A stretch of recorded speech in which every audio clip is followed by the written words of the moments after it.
देखो, हम social reform movements पढ़ रहे हैं। सोशल रिफॉर्म मूवमेंट में हमने कास्ट रिफॉर्म मूवमेंट पढ़ी है और रिलीजियस रिफॉर्म मूवमेंट। तो इसी तरह एक पीजेंट मूवमेंट, जिसको दूसरे लफ्जों में हम कहते हैं classical movement, class movement, class movement. क्योंकि पीजेंट एक क्लास है।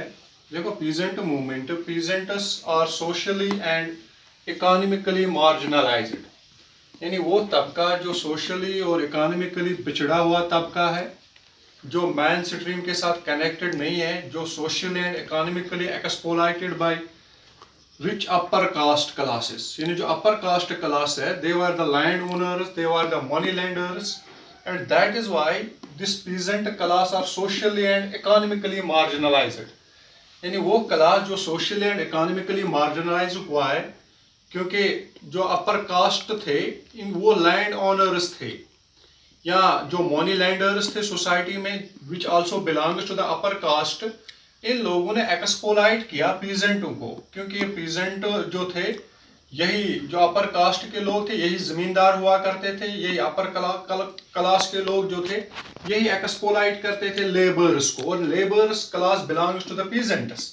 यानी peasants are socially and economically marginalised, culturally subjugated, and politically disempowered social group who are attached to land to take out subsistences living।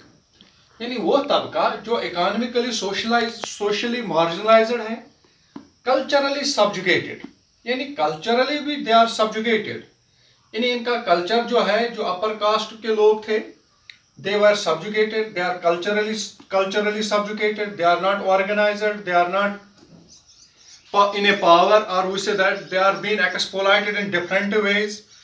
These peasants, they are not allowed in the big temples of upper castes, or we say that these peasants, they cannot take political activities because they are marginalized, they are subjugated and politically disempowered. So politically disempowered means this peasant class, they cannot decide, or they cannot take part in the administrative affairs, or they cannot choose their own representative in the government, because they all times live in the mercy of upper class caste। ये जो peasants है, ये इनको हर तरह के जुल्म किए जाते थे, पॉलिटिकली भी डिसएम्पावर्ड थे, एक सोशल ग्रुप जिनका सिर्फ लैंड के साथ ताल्लुक था। They are attached to the land to take out subsistence living, सिर्फ कमाते थे जिंदा रहने के लिए, जो बाकी सरप्लस था इनके पास, इनको अपर कास्ट के लोग लेते थे। यानी ये लैंड को कल्टिवेट करते थे और लैंड से इतना ही निकालते जो इनको अपनी अपनी जरूरत के लिए, अपने जीने के लिए लगता था। जो बाकी लैंड से निकलता था, जो ये तैयार करते थे, इनको अपर कास्ट के लोग लेते थे।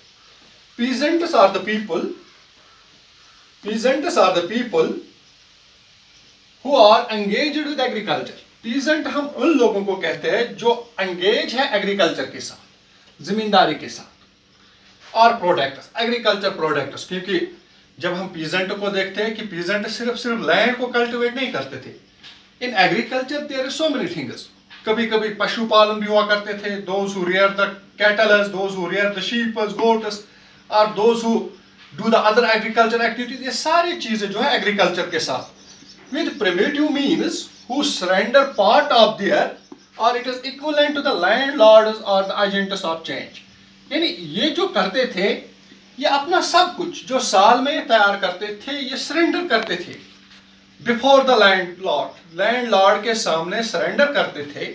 सिर्फ उतना ही लेते थे जो इनको अपने परिवार के लिए चाहे, या इक्विवेलेंट जो बराबर का था वो लेते थे। यानी जमींदार लेते थे, अपर कास्ट के लोग लेते थे, या एजेंट्स ऑफ द चेंज। यानी पीजेंट वो तबका है जो एंगेज है एग्रीकल्चर के साथ विद प्रिमिटिव, यानी इनके पास कोई मॉडर्न टेक्निक नहीं है लैंड कल्टिवेट करने के लिए। They are settle ploughing with human muscles. ये अब भी वही प्रिमिटिव तरीके से खेती बाड़ी करते हैं, और जो निकालते थे उसको लैंड लॉर्ड लेते थे। यानी ये पीजेंट क्लास था।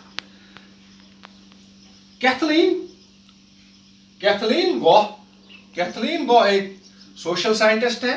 He says the peasant movement is an attempt of a group to effect change in the face of resistance, यानी पीजेंट जो थी, पीजेंट तहरीक की एक अटेम्प्ट थी, एक कोशिश थी, लोगों की एक कोशिश, एक ग्रुप की कोशिश थी टू अफेक्ट चेंज, जो चेंज लाना चाहते in the face of resistance, यानी रेजिस्ट किया कि हम जो शेयर है वो नहीं देंगे, रिवोल्ट किया अगेंस्ट द एग्जिस्टिंग सिस्टम, तो उसको कहते हैं पीजेंट मूवमेंट।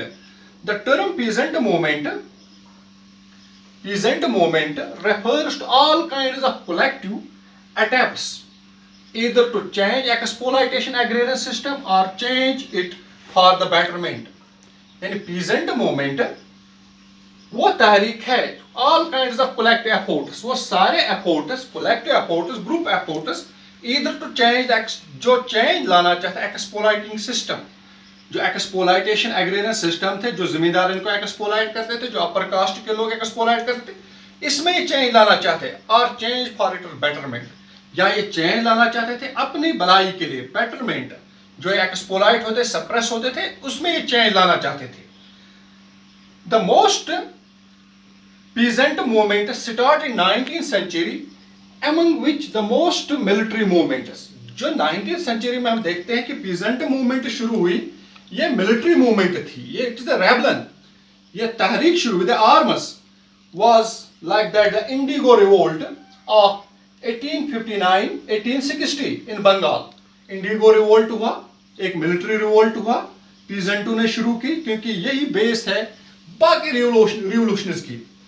इंडिगो रिवोल्ट 1859 में शुरू हुआ, 1860 में इन बंगाल में, और बंगाल के एक जगह जिसको कहते हैं पबना विलेज में शुरू हुआ, एंड देन इन बागरा इन 1872-73, फिर बागरा में हुआ, बंगाल में दूसरे इलाके में, बागरा में 1870 इंडिगो रिवोल्ट, यानी पीजेंटों को रेजिस्ट किया जाता था कि आप इंडिगो कल्टिवेट कर लो, तो जिससे डाई निकलता है उस फोर्स किया जाता था कि आप इंडिगो कल्टिवेट करो। पीजेंटों ने रेजिस्ट की कि हम तो अनाज निकालते हैं बच्चों के लिए, परिवार के लिए, हम क्यों इंडिगो कल्टिवेट करेंगे।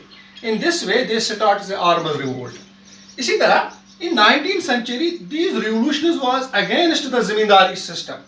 ये जो सारे रिवोल्ट 19th century में हुए, ये सारे जमींदारी सिस्टम के खिलाफ थे। It was the exploitative system of zamindars, जो एक्सप्लॉयटिव सिस्टम था जमींदार्स ने बनाया। 19th century के सारे रिवोल्यूशन, पीजेंट मूवमेंट, ये सारे zamindari system. In the late 20th centuries, sorry, in the first half of the 20th century या early 20th century, new revolutions which laid the base of the freedom struggle, यानी जो पीजेंटों ने early 20th century में movement की, इन्होंने they led the foundation of Indian freedom struggle, और इन पीजेंटों ने फाउंडेशन की फ्रीडम स्ट्रगल की अर्ली 20th century, यानी एंटी ब्रिटिश मूवमेंट्स। और ये जो सारे मूवमेंट्स थे, they were anti British, and particularly among these movements were the Champaran movement, Champaran Satyagraha. 1917 में पीजेंटों ने चंपारण सत्याग्रह लाए अर्ली 20th century में। 1918 में खादी सत्याग्रह लाए, खादी मूवमेंट। बरदौली सत्याग्रह 1928 में। यानी ये सारे मूवमेंट जो थे ये एंटी ब्रिटिश, और we say they are the freedom struggle movements, and the base of this freedom struggle movements were the peasants movement. ये सारे बेस जो है ये पीजेंट मूवमेंट्स हैं। So in this way anti British movement, या हम ये कहेंगे peasant movement, like Champaran Satyagraha 1917, Khadi movement 1918, Bardoli Satyagraha 1928, also these movements are called the Gandhian agrarian movements। इनको दूसरे लफ्जों में कहते हैं Gandhian agrarian movements। When we say the Gandhian agrarian movement, that means it is the freedom struggle movement, freedom struggle movement। इन सारे movements को कहते हैं freedom struggle movement या anti British movement। So we say that the peasant movement laid the foundation of Indian freedom struggle, and in the beginning it was a military movement which started this movement for the betterment, for their rights, and for against the zamindari or other malwari or the land money laundering system। ये सारे movement चली पीजेंटों की, जो इनके साथ exploit हुआ करते थे, जो इनको डिप्रेस किया जाता था, वो सारे मूवमेंट्स थे।